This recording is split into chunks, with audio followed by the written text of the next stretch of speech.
Hello guys, എന്തെടുക്കുന്നുണ്ടാലും സുഖമായിട്ടിരിക്കണോ? എനിക്ക് ചെറുതായിട്ടൊരു കോൾഡാണ്, അപ്പോൾ അതുകൊണ്ടായി സൗണ്ട് ഇങ്ങനെ ഇരിക്കുന്നത്. അപ്പം എന്തെടുക്കുന്നു? സുഖമായിട്ടിരിക്കുന്ന എല്ലാവരും ഗൈസ്. അപ്പോൾ നമ്മൾ തിരിച്ചു പോവുകയാണ് ചെന്നൈയിലോട്ട്. ഇതാണ് നമ്മൾ ഏറ്റവും കൂടുതൽ കണ്ടൻറ് എടുക്കുന്നത്. അങ്ങനെ ഇവിടുന്ന് ഇരുന്ന് ഒരുപാട് കണ്ടൻറ് എടുക്കാൻ എനിക്ക് സാധിച്ചു. ഇനി നമുക്ക് ചെന്നൈയിലായിരിക്കും ബാക്കി എല്ലാ പെട്ടി പാക്കിങ് ആയാലോ. ഓക്കെ, നമ്മളിവിടുന്ന് കൊണ്ടുവന്ന സാധനം വെച്ചാൽ ചിപ്സ് ആയിരിക്കും കൊണ്ടുവന്നത്. നല്ല തുണി പിന്നെ ചിപ്സും. കാരണം അവിടെ ചിപ്സിന് ഭയങ്കര റേറ്റ്. അപ്പോൾ നമ്മൾ ഇവിടുന്ന് അതായിരിക്കും ഏറ്റവും കൂടുതൽ കൊണ്ടുവന്നത്. വേറെ നമ്മളങ്ങനെ കൊണ്ടുവത്തില്ല. അവിടെ ചെന്നിട്ട് ബാക്കിയുള്ളതൊക്കെ ഒന്ന് വാങ്ങും. ആയാലോ, ഓഡിയോ വോയിസ് പോയി പെട്ടി വയ്ക്കുക. അവിടെ പെട്ടി നമ്മുടെ റൂമിലാണ് ഇരിക്കുന്നത്. കൊടുത്തിട്ട് വരാം.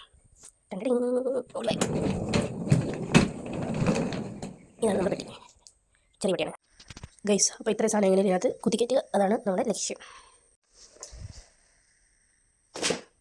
ഇതിനെ എല്ലാം അടുക്കണം ഗൈസ്, അതാണ് നമ്മളോട് കഴിയാത്തത്. നമുക്ക് ഗൈസ് ഞാനിതെല്ലാം അടുക്കി സൂപ്പർ അടിക്കുന്നത്. ഇന്ന് നമ്മൾ എന്ത് കാണാൻ പോകുന്നറിയോ? ചിപ്സ്.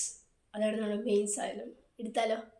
വടിയായോ ഗൈസ്? ഇത് കണ്ടോ, ഇങ്ങനെ ഓരോന്നായിട്ട്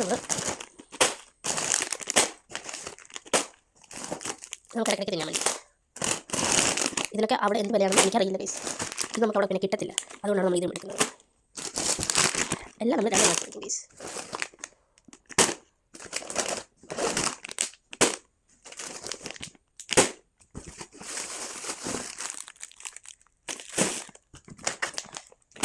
ഏകദേശം നമ്മുടെ പെട്ടി പാക്ക്. ഇനി ഗൈസ് ബാക്കി കുത്തിക്കല്ലെല്ലാം അമ്മ വന്നതിന് ശേഷം കുറേ സാധനം ഉണ്ട്. ഇതൊക്കെ അവിടെ കുത്തിക്കറ്റുന്ന എനിക്കറിയില്ല ഗൈസ്.